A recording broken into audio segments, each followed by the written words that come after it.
Pretty unbelievable. That's the second crime in 2 days that we covered here of an attack on an Orthodox Jewish man. Really, really sad. I'm not sure what's going on there. You can go to lawandcrime.com to follow the top trending stories of the day. And as always, great reporting, Anthony Velez.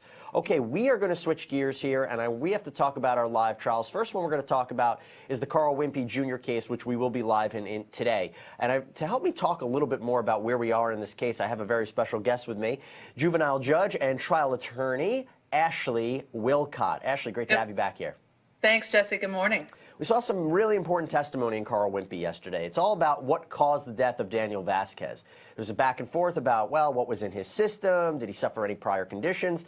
The medical examiner got on the stand and said that significant brain bleeding would be consistent with blunt force trauma, that really it was that hit to the head that caused this whole death.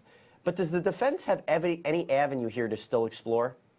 Well, I think so. I think the defense can say it was still in self-defense. He hit once. The problem I see with the testimony, and specifically the testimony yesterday, Jesse, is that there's testimony that was multiple hits, that it wasn't one self-defense hit, that basically he was beaten to death. And I think that's where the defense is going to struggle explaining it away as self-defense. You know, he's charged with murder and felonious assault. It's kind of different. It's different when you see these kinds of cases tried as that in a bar fight gone bad. But again, this shouldn't have happened. It's tragic, and it appears that Mr. Vasquez was simply trying to break up the fight, and he wasn't even an active participant. The defense will say otherwise, but if that's the case, this is just such a tragic situation. But let's play some of the testimony of Dr. Manisha Pandey, the deputy coroner, who explained what caused the death of this man. Okay, let's break this down because that became a big point for the prosecution. Back here with Ashley Willcott. Ashley, we were getting the sense from the defense at the beginning that, you know, there's a lot of different intervening causes here. The Mr. Vasquez was taking anti-seizure medication. He had marijuana in his system. He had alcohol in his system. There was a big fight, a lot of different punches. Do you think the defense is going to still seize on that? And if Mr. Wimpy Jr. takes the stand, will they seize on it then? Well, I do think they're going to raise it, but we take your victim as you find them, right? So as a judge, I see this all the time, regardless of what the victim has in their blood or what they, may appear to be or what their history is. It's the victim. You take them as you find them, and that doesn't necessarily have anything to do with the crime or alleged crime committed by the defendant Wimpy in this case. The fact that intent is not an element here. We're not, the prosecution made that very clear in their opening statement. We're not saying that he intended to kill Mr. Vasquez, but that doesn't relieve him of the charge of felonious assault or murder. That's a big point for the prosecution under Ohio law, correct? That is, absolutely it is. And the fascinating thing about this case is they're saying even though he didn't intend to do it, it didn't amount to self-defense because of the extent of the injuries and the extent of what the defendant did to this victim. Yeah, and those injuries were pretty extensive. We're going to take a quick break on our end, but when we come back, we're going to talk more about the Carl Wimpy Jr. case and Tammy Moore. We'll be right back. Okay, let's break this down. Ashley, what we just heard is that Mr. Vasquez had indications of a stroke, but we know from this witness that she says that the cause of death started with blunt force trauma. So if we're talking about who's responsible, is the defendant still responsible? Is still the cause of this death?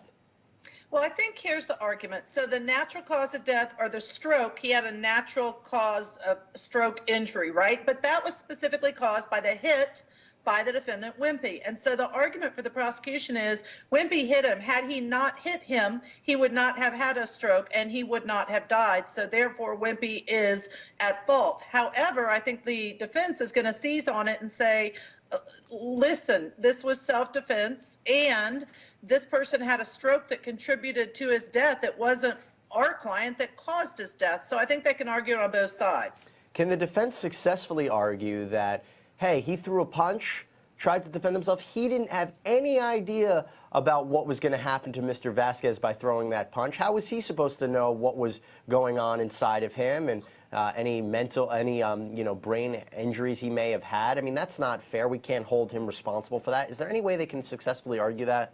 Well, I think they're obviously going to argue it. But the problem is, like you said, Jesse, the state's already said, look, we didn't say he intended to do it. He didn't go in there and start a fight and say, I'm going to kill this person. He didn't intend to kill. So I think that takes away from defense's argument. So if he takes the stand today, let me first start there. Do you think it's a good idea for him to take the stand?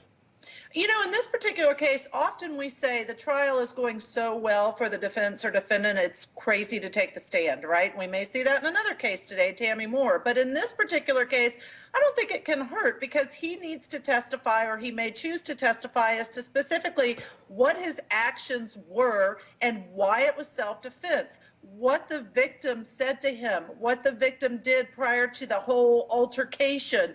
And they said in their opening statement, the defense did, look, you don't know the nuances of what was being said by the victim and what was happening and all the different parameters of the whole chaos. And so I think that that may be the reason why he chooses to take the stand. But it's tough putting him on the stand because he could come off extremely unlikable. Also in the sense that the whole way this happened was because he got into a fight with Mr. Richter, and we saw it on surveillance footage, just back and forth between them. So, you know, the prosecutor said this is all a result of two idiots who were not man enough to step away.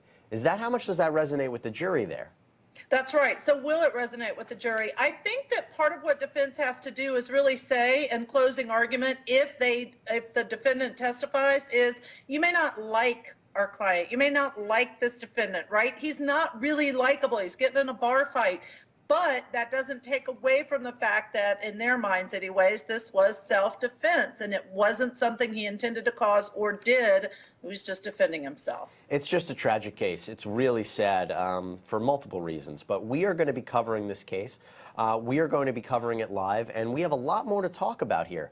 But when we come back, it's not just going to be a discussion about Carl Wimpy, because we're also going to talk about the Tammy Moore trial. And in that trial, we expect Tammy Moore, the defendant, to take the stand. This is huge. We'll talk more about it right after this.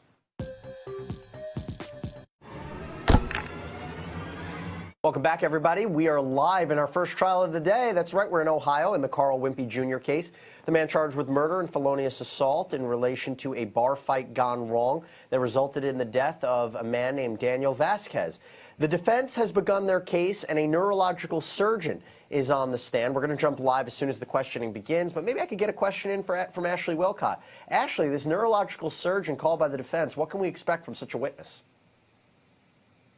As an expert, I think what they're going to try to say is through this witness that the stroke was one of the significant factors causing this person's death, not the punch. Will that be effective to convince a juror that at least one, that this wasn't murder? I think it could be, depending on his testimony, because then it's saying, hey, the stroke caused the death, not the fact that the defendant Wimpy hit him. But the hit, so in other words, if he never hit him, right, and it was the trauma of the whole fight got him too excited, maybe that's a situation. But if the punch precipitated this, isn't that all that matters? It does, but Jesse, that's the point of having an expert like this. I don't know what he's going to say, but what if he said, listen, we don't know if this guy would have had a stroke or not. He might, people have strokes all the time that aren't hit. So it could have been he would have had a stroke regardless of the punch. Now, I don't think that's going to be the testimony, but theoretically. Well, let's go live. We got some testimony. All right, Ashley, let's talk a little bit about what we're seeing right here. We see the beginning of a background of Dr. Stephen Rapp. There's neurosurgeon, and again, can you explain to our viewers what would be the ultimate goal for the defense to say here about Mr. Vasquez? Sure, they want their expert to say that the stroke caused the death or was a significant factor in causing the death, and that can't be proven or isn't necessary that the hit by the defendant actually caused the stroke, because as we know, regrettably, people die from strokes every day. Have you seen cases like this before? Fights, altercations, maybe in a bar, maybe not, where there is a question about who is the actual cause? Now, you know what? I honestly haven't, but I've seen lots of cases where it comes down to the expert testimony. And here's how he's laid this great foundation for his expert testimony. Looking at my notes, he's already said, listen, in his qualifications, 75% of those with subdermal hematomas survive, right? And so and he's going to contradict the opinion of the pathologist because he says in their case it's skewed. All of the ones they see have died. That's why they're the pathologist. And so already he set it up to say, I'm going to give a different opinion. Yeah, it's this back and forth is going to be interesting, and ultimately for the jury to decide which way they want to go. I think we have to hit a quick break, though, unfortunately, but that's okay. When we come back, we will be live in Carl Wimpy, and don't forget, we're going to be live in the Tammy Moore trial out of South Carolina, where we believe the defendant is going to be taking the stand. We'll be right back.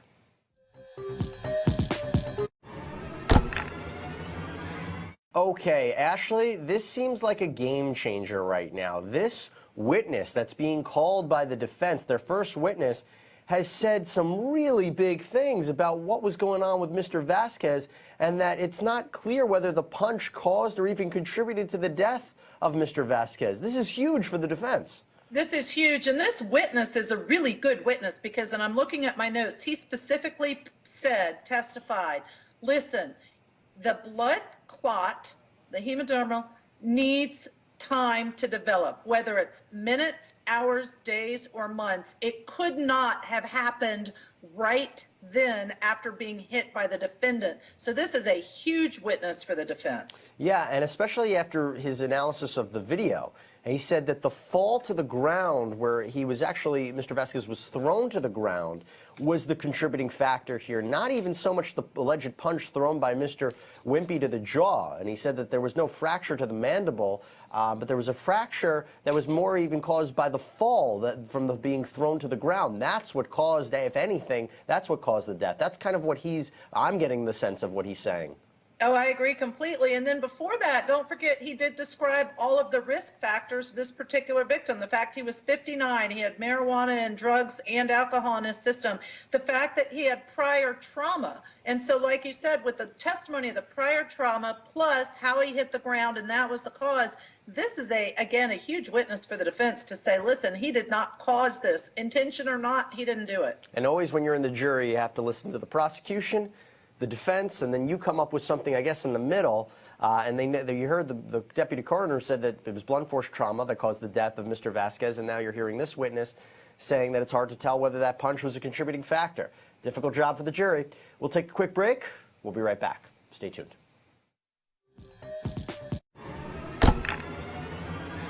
Wow, okay, welcome back, everybody. You're joining us at a great time. We're live in the Carl Wimpy Jr. case, and the defense has begun their case. First witness, Dr. Stephen Rapp, a neurosurgeon's on the stand, and what did he say? That it's impossible to know whether the punch caused or contributed to the death of Mr. Vasquez, given all the other conditions and substances within Mr. Vasquez's body, and the fact that when he was thrown to the floor prior to this alleged punch from Mr. Wimpy, that was more of the contributing factor than anything. We are going to, I want to just make sure that, yes, we're going to go back into the courtroom in a minute, but it should all be known that we're also waiting to go live in the Tammy Moore trial as well, and that's going to be an explosive one to follow as well. Before we go, maybe I can get in one quick question with Ashley Willcott. Ashley is joining me back here to talk about both trials. Ashley, I have a quick question for you before we start with the Tammy Moore case. My question to you is, what can we expect if Tammy takes the stand, and was it a good idea for her to take the stand in the first place? Oh, I think we can expect a lot of fun on this trial, to be quite honest. I mean that because of all of the things that we've heard in the testimony and the text. She is someone who she's going to put on a show. I'm shocked she's going to testify because I think the defense has a pretty good case. You don't have a body, you don't have eyewitnesses, you don't have good, clear evidence in that case. I don't know why she would testify, quite frankly. Okay, so we are live right now in the Tammy Moore trial, and you know what we're going to do? We're going live. Let's go. Well, Tammy Moore wants to testify. I guess my question, and a question of a lot of our viewers, is why? So, Ashley, why does she want to testify?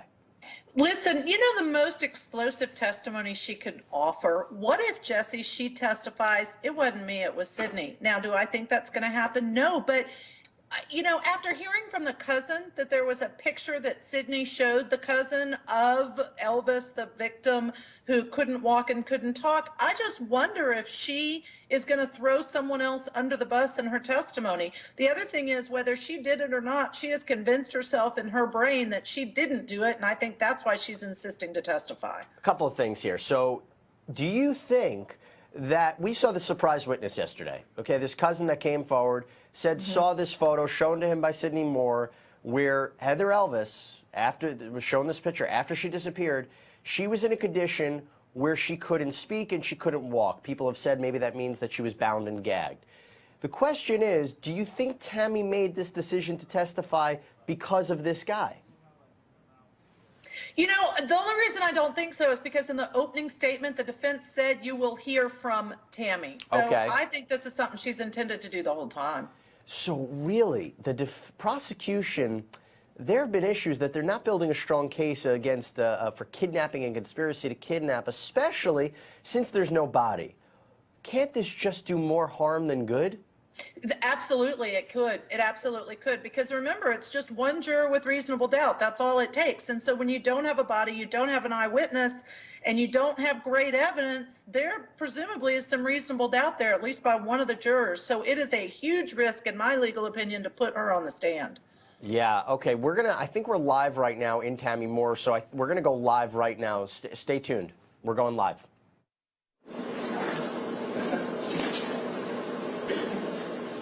Wow, this day is getting even more exciting. We have just gotten word that Sydney Moore is going to be taking the stand. This is the husband of Tammy Moore, the focal piece of this entire love triangle gone wrong. It was alleged that the victim here, Heather Elvis, was engaged in an affair with Sydney, which precipitated her disappearance. Now, we know that Sydney was originally brought up on kidnapping charges. That trial ended in a mistrial. It's unclear whether the state will pursue a further case against him, but he's already in prison because he was sentenced to 10 years for obstruction of justice. This is huge. A husband testifying in his wife's trial. Okay, Ashley, I got to ask you, what do you think is going to happen here? Listen, I wonder if he got a deal to testify, because why would he testify knowing that theoretically he could be charged with murder still by the state? That's still something they could choose to do. He only got a 10-year sentence, and if he got a murder conviction, that's a much longer sentence. I'm shocked he's taking the stand. Is he going to admit he was involved and she was? I don't know. I don't know where to go with any of this. Okay, so I don't think he's the first witness, but he is going to be called by the defense most likely. And the question is, if he testifies, people have seen the Moores, and they're building this picture in their head of that Tammy is the one in control. She bosses him around. She takes his phone. She handcuffs him to the bed. Is this some kind of weird thing where he's going to get on the stand and be like, okay, I'm in the driver's seat now, and I'm going after Tammy? Maybe. I mean, honestly, it may be. And I don't know. I don't know what to expect. The other piece of this is, keep in mind that, allegedly Tammy responded, according to the prosecution, the way that she did with Heather Elvis, the victim, because of what he had done initially with the affair. So Absolutely. I don't know who has control. All right, let's go live into the courtroom right now. Oh, actually, you know what? We're going to take a quick break, and then we'll go back live in the courtroom. Stay tuned here on Law and Crime.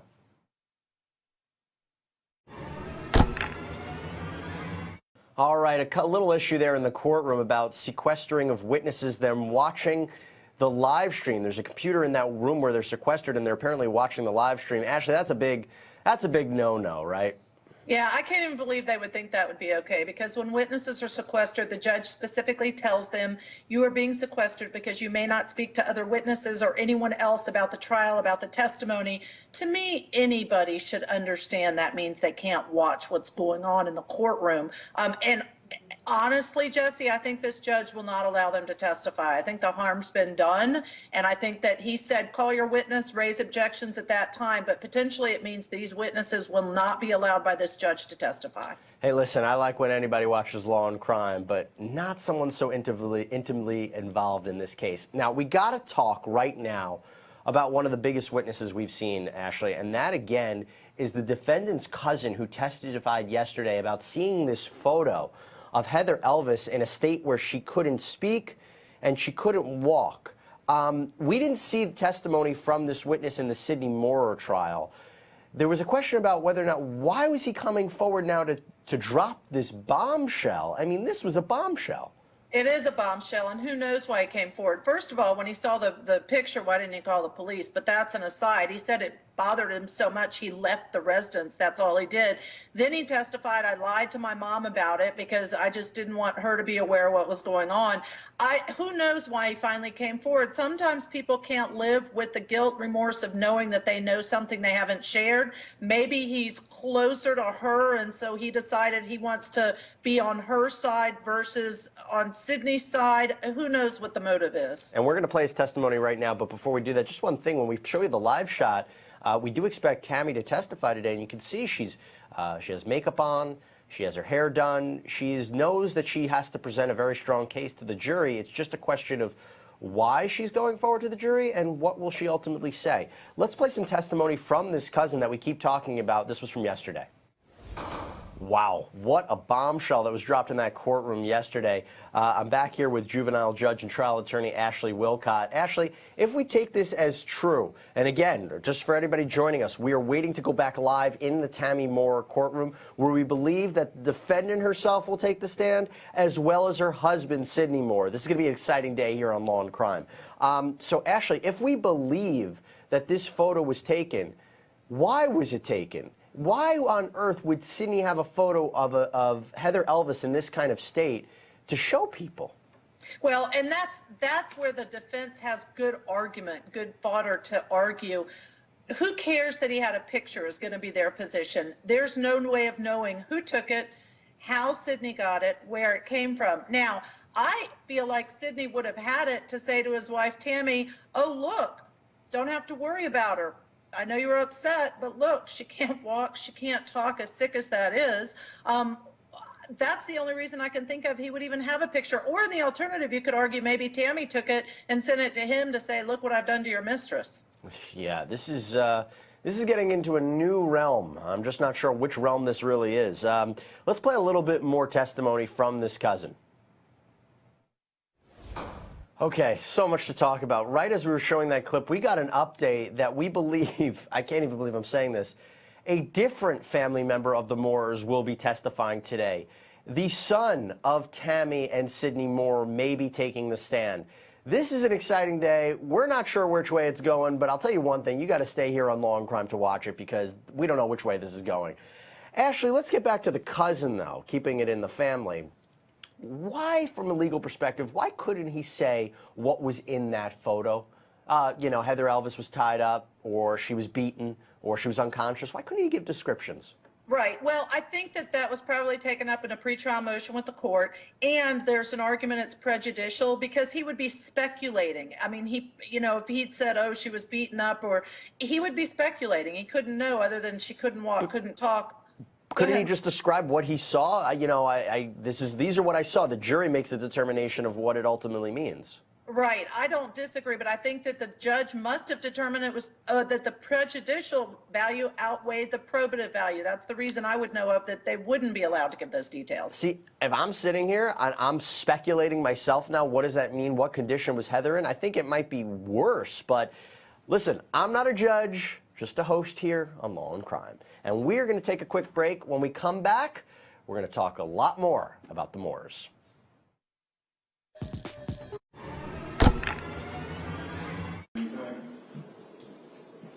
Okay, so Deputy Jane Pike took the stand and said these sequestered witnesses were watching the live stream. Ashley, we believe Sidney Christian Moore, the son of the Moores, is going to testify about violating this order. This is a big deal when you have these sequestered witnesses watching the order here, violating the order.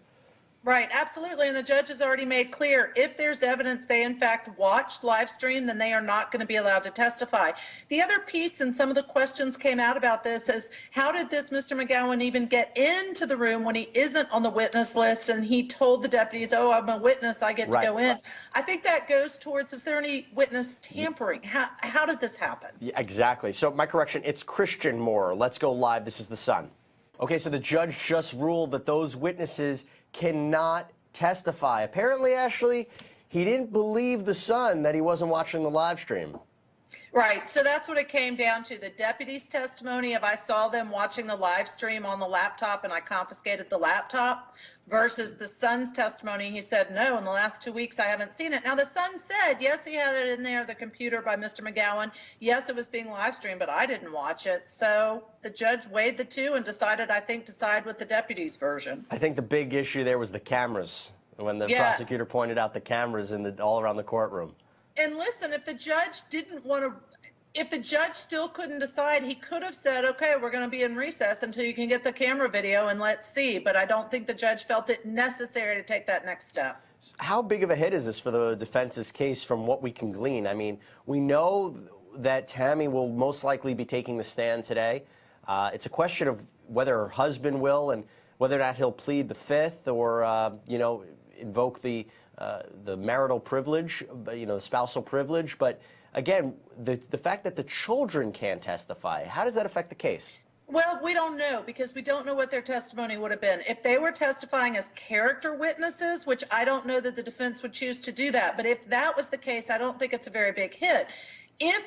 If it was specific testimony as to, for instance, where their mother was, if they were with the mother, any information they have about actual knowledge of how she could not possibly have committed this crime, then it's a pretty big hit to the defense. Could have been that they were going to testify about the cousin that testified yesterday and talked about that photo, because if this was at a cookout and maybe they saw something or knew something about what this alleged photo was.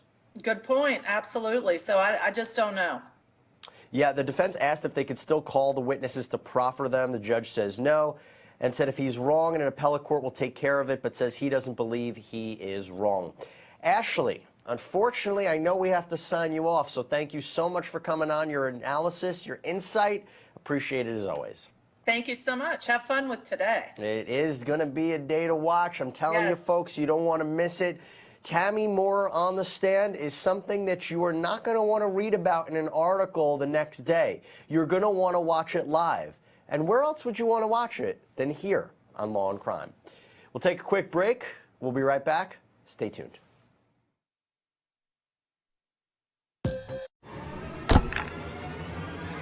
Great reporting as always, Anthony. Couple of things there. First, that is the worst Uber driver I've ever heard. Not only is he accused of sexual assault, but after he's done, it's alleged that he just left her on the side of the road. I mean, this is really horrifying. And also, that is the second hate crime against somebody from the Orthodox Jewish community that we've covered here on our Top Crime Special in the last 2 days. I'm not sure what's happening, but it's not good. Anthony, great reporting. Go to lawandcrime.com if you want to follow the top trending stories of the day.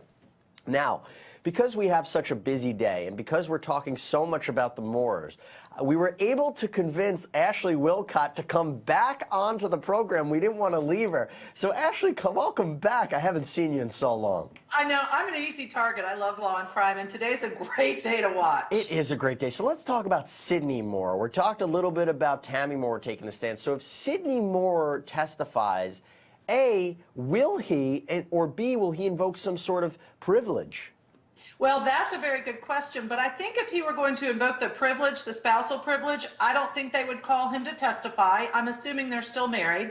And remember, anything, Jesse, that he says in his testimony can be used against him by the state if the state chooses to charge him with something he's not yet been tried for. Or, remember, his first trial for kidnapping ended in a mistrial. They could prosecute him at a later date. So why not just go up there and plead the fifth? Right, which he might do. I mean, we just don't know. But again, why would the defense call him if they know he's going to plead the fifth? I don't think they would. Yeah, I don't see the advantage of that. But we got to talk about really what we have to talk about here, and that's Tammy Moore getting on the stand. What precisely is she going to say here about the messages that we saw her read, about how upset she was at her husband, and how much the derogatory term she called about Heather Elvis? I mean, what good can come from this? What is she going to testify to? Well, listen, Jesse, obviously either she didn't do it and she wants her opportunity to tell her side, or she thinks she didn't do it, believes she didn't do it, even if she did do it, in which case she thinks she wants an opportunity to tell her side. And honestly, so what if she was upset with her husband? We all get upset with our spouses. It doesn't mean that we've necessarily done anything nefarious. And so she wants the chance to tell the jury where she was, what she did, how she handled it, whatever she can say to try to convince them reasonable doubt, I did not do this. Actually, you brought up a great point earlier on in the program that she may flip and point the finger directly at Sydney and say, you know what? He kidnapped her. I don't know what he did with her, but he kidnapped her. And the thing about that is, this would just be another part of the narrative of how she always was controlling of her husband and how she always was against her husband. But again, I'm speculating here, but is that something that you still think might be a possibility? Absolutely. I think anyone would potentially, charged with a crime, throw somebody else under the bus if it means that they won't get convicted for it. So I could see her doing that. And remember, this is not an average married couple that we may know in our lives.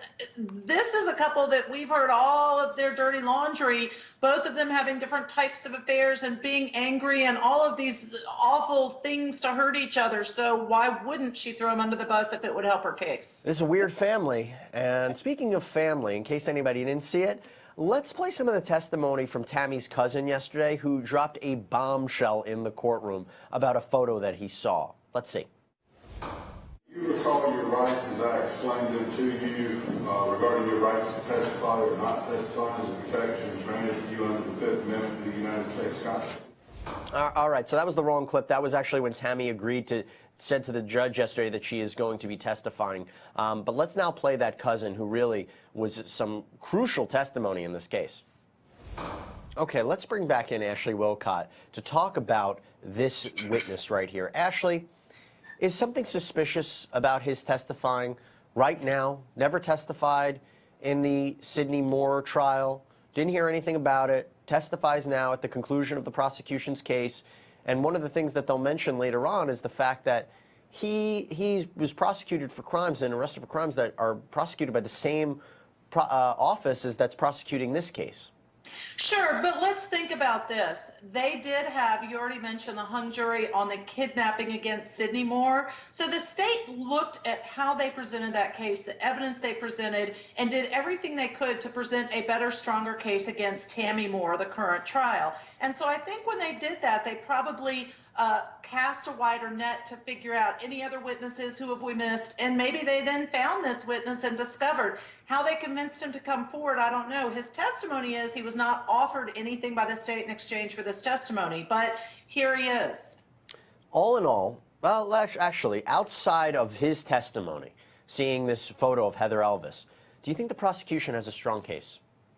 No, because of the fact there's not a body, because of the fact that they don't have any eyewitnesses. I just don't think it's a really strong case in this court. And you've got all these different family members and all these different allegations, and it's just kind of a muddy, chaotic mess. But I think there's going to be some reasonable doubt at this point, what we know at this time. Okay, so we're going to take a quick break. I'm keeping a careful eye on the courtroom feed. When we come back, maybe we'll be live, or otherwise we have a lot more to talk about in the Tammy Moore case.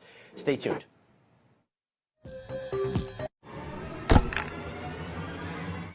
Okay, some interesting tidbits there. I want to break it down right now with juvenile judge and trial attorney Ashley Willcott to talk about it. So, Ashley, what did we learn from this mother? We see that the Moores did an unannounced visit on the same time frame that Heather Elvis disappeared. Unannounced, they show up. They didn't have a relationship with his mother for a long time. In fact, I believe Sydney only visited his family without Tammy once in the course of 20 years, which is bizarre. So what do you make of this suspicious behavior on top of the fact what you heard Tammy apparently said about Sydney, that she beat him up? Right. So first of all, just what you pointed out, and that is this mother, Irene, says they haven't spent Christmases with us. Not the one before that, not the one before that. Here they show up with the whole family, with Sydney and Tammy. To me, Sydney and or Tammy are simply trying to create an alibi, right? They're trying to say, oh, here we were with family. And criminals aren't smart. And so here's this testimony to say, well, maybe they were here with family, but it's exceedingly unusual. So I think they've just tried to make up an alibi. But this is weird, right? This is like a weird kind of family dynamic that we're having here. And how does it really affect the kidnapping charge? Again, at the end of the day, we're talking about kidnapping. So if I'm sitting on the jury, am I thinking, well, how does this matter? The only way I would see that it would matter is, again, in terms of, okay, they're trying to come up with this and create an alibi, but it also goes to her motive and her character, right? I know we talked a little bit about before, but the prosecution hasn't brought her character into question, but I think this goes directly to that, to say, look, she's this kind of person. She is controlling, like you've described. She's kept her husband away from his whole family. She hasn't allowed her children to get to know their grandparents. She's not doing any of these things. She's vindictive. She finds out about an affair. She takes it out on him. All of this goes to her character, but also her motive as to why she would kidnap Heather Elvis that her husband was having an affair with. Well, what we learned from Irene Moore is a little bit more of the weird relationship between Sydney and Tammy. In fact, it regards a tattoo. Let's find out. Okay, Ashley. It just gets more and more fascinating. Now he's got this tattoo across his sternum, his stomach, that says, Tammy. I'm sitting on the jury. I hear that. What am I thinking? I would be thinking this Tammy is a hot mess, and I have no doubt that she's capable of kidnapping his mistress. That's what I would be thinking as a juror. Okay, let's say she had nothing to do with the physical kidnapping, right? So let's try to map this out. If she had so much control over Sydney, she directed him to kidnap and get rid of Heather Elvis. He takes a photo of a bound and gagged Heather Elvis. That's the photo that he shows to the cousin. Right. If all of that can be shown, if the jury thinks that, is that kidnapping and conspiracy to kidnap? Would that be enough? Enough for conspiracy to kidnap? I think so, absolutely, under the definition of it in that state. So she participated in the plan, and she did, I think there's a good argument, by controlling him, conspired with him to kidnap this victim. I think so. But again, I just gave the best case scenario. Is that what we're seeing right now from the prosecution's case? I still think, Jesse, I keep saying this, I do think that there's too much reasonable doubt. They don't have the evidence to say she definitively is the one who actually kidnapped Heather Elvis. I don't see it. Okay, as you can see, we have a live feed in the courtroom, but we're going to take a quick break, and when we come back, you know there's going to be some activity in that courtroom, and it's definitely stuff to talk about with the Moores. We'll be right back.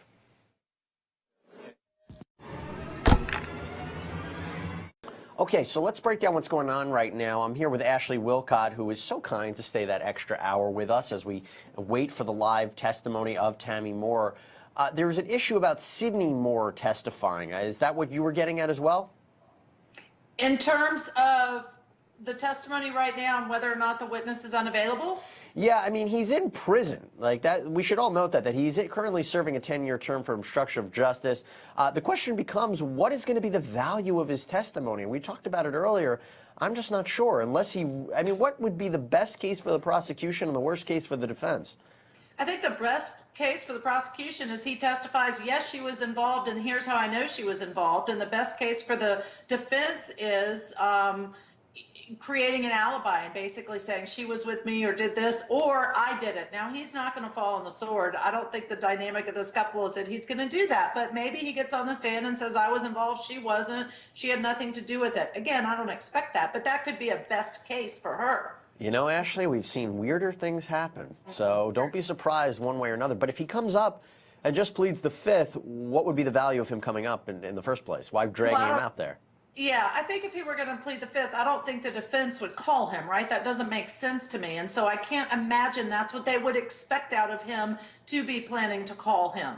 So there's some value to this we're expecting. Let's go back live into the courtroom right now. All right, as they bring the jury in, let's talk with Ashley Willcott about one of the most glaring issues that I've seen so far in this case. Ashley, it's difficult prosecuting a murder case without a body. How difficult is it prosecuting a kidnapping case without a body? Oh, I think most would argue it's very unusual, doesn't happen. I mean, this case is interesting, and I'm wondering if they're up against a statute of limitations and had to try the case, because it's very hard, I think, to prove, because again, you only need one juror, reasonable doubt, you don't have a body, you don't have an eyewitness. It's going to be really tough to prove. And then you have an expert saying it's not even, this is their truck heading to the landing, this is 1 in 1 million shot that it's their truck because it's like a truck. Not great evidence in this case. How can someone just disappear? I mean, we've seen so many crimes and so many things that we've covered here on Law and Crime where there's some evidence, you get some suggestion of what may have happened. Now, when I spoke with Joseph Scott Morgan earlier on in the week, he said that if we believe the theory that perhaps Heather Elvis was thrown into a crocodile pit or an alligator pit, that can destroy any evidence that there was something, any evidence of her. But Right. how do we not have anything else, any other indication? Well, that's what's, kind of bizarre in this case, Jesse, because most frequently there is some type of other evidence, whether it's one blood splatter or whether it's, oh, the cell phone was found this many feet away from the car and there appears to have been a struggle because of the pattern in the dirt.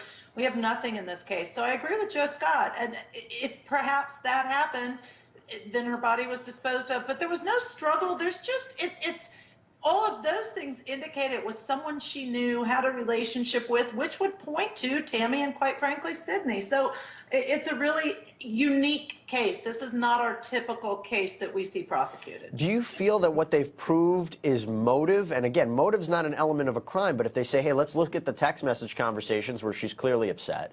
If you say we can prove this affair happened, maybe, I mean, again, if you're not believing that that photo was actually taken, the one that the cousin mentioned, and then you could say, hey, they had the opportunity based upon the phone call records that she kept trying to get a hold of, Heather Elvis kept trying to get a hold of Sydney Moore, and then that pregnancy test which was found in the trash, but the actual applicator wasn't found.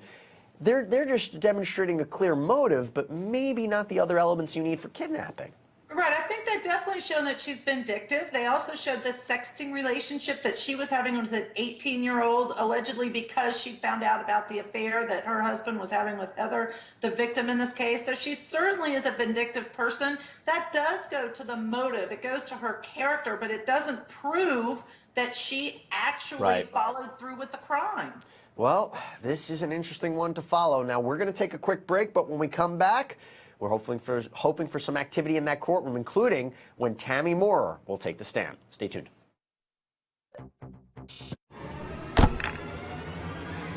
Welcome back, everybody. We're talking about family, and we're talking about the Moores. We are live in that South Carolina trial right now, and we believe the next witness that will be called will be Tammy's sister. So we saw the testimony today of the Moore's son, who will be excluded from testifying as a witness because apparently he the judge felt that he watched the live stream, which violated the sequestration order. We believe that Sydney Moore may take the stand, and we believe that Tammy Moore will take the stand. Now, Ashley, if this sister takes the stand, what can we surmise her testimony will encompass? So I already mentioned to you on our break when we were talking that I think about it as character evidence for Tammy, but you also pointed out an excellent point, Jesse, that this could be testimony being offered to refute any of the prosecution's evidence, including that of the cousin who says he saw the picture on Sydney's phone at the barbecue cookout family affair. Yeah, I have to imagine that if this was a last-minute witness or if this is something, this is why it's so important for the defense to get under that testimony from that cousin, because that cousin's testimony could have been most important. Absolutely. It absolutely is important. Although I think it points the finger at Sydney, it's still imperative to know that Sydney and consequently Tammy were likely aware of the fact that Heather Elvis couldn't walk, couldn't talk. Right. You know, what's crazy about this is that the real truth is what is reasonable doubt here? Do you think the defense is going to say reasonable doubt? Has there been any indication, yes, this young girl has been missing for 5 years, but realistically, how do we know that she didn't disappear off the face of the earth? Maybe she, went into hiding. What I'm saying is, I've seen other cases before where they've tried to bring up evidence of people who have gone missing. And we haven't seen any evidence put forward by the prosecution to state that the likelihood of someone just taking off on their own or being missing is so low. Because does the jury think that could be a possibility? Well, I think in this case, defense is going to use a lot of the facts at closing to argue that because, as you've already pointed out again, Jesse, there's no struggle. There's no evidence of any blood at the scene, of any injury at the scene. She just flat disappeared. And as defense, I think I would argue she disappeared. That doesn't mean she was kidnapped. She could have walked away. She could have chosen to lead another life in another country. Nobody knows. You know, we talk about the defense having advantages here, the fact that there is no DNA or blood or hair fibers attaching them to what happened to Heather Elvis. Yes, there's phone records, there's that pregnancy test, there's certain issues here, but maybe they should take advantage of the fact that if there's no trace of her, what really happened to her? Exactly. I would. I mean, if I were defense, that's exactly what I would do. Because think about this.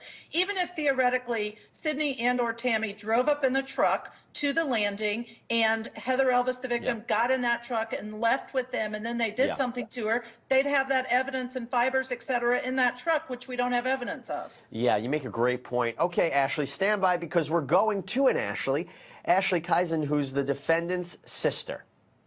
Okay, so just to give everybody an understanding of where we are, this bed issue about whether or not Sydney Moore was handcuffed to the bed by Tammy, you'll remember that he told police, this was his exact quote, "All right, this is weird, so don't look at me like I'm crazy or she's crazy. The trust issue is big. So when we go to sleep, I'm handcuffed to the bed. She's the only one with the key." Now, that's the statement, but here what we're seeing, Ashley, is that the bed didn't have any kind of bars or apparatus by which you could handcuff somebody to the bed, so it's a question of trust. So I think what the defense is doing, Jesse, is meticulously going through every detail they can to refute all of the prosecution's evidence and witnesses to try to paint the picture to say, reasonable doubt, that witness was lying, right? Because she couldn't possibly have handcuffed on this bed. That's one factor, one way they're digging in right there. Now, Ashley, I do have to sign you off now. Thanks so much for staying an extra hour with us. Thank you. Have a great day. All right, I'm signing off. Bob Bianchi is signing in. Stay tuned.